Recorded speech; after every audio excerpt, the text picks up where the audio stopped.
సోమరులైనను నిష్ఫలులైనను కాకుండా చేయడానికి దేవుని యొక్క ఆత్మ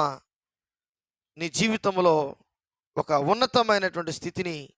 దేవుడు కలిగించున్నాడు. ఇవి భక్తులకు, వేరే వారికి కాదు, జ్ఞానులకు,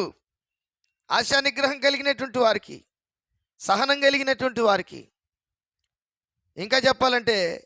ప్రార్థన చేసుకునే వారికి, బైబిల్ చదివే వారికి, అంత మాత్రమే కాదు జాగ్రత్తగా ఉండేవారికి, హల్లెలూయా, విశ్వాసులకు,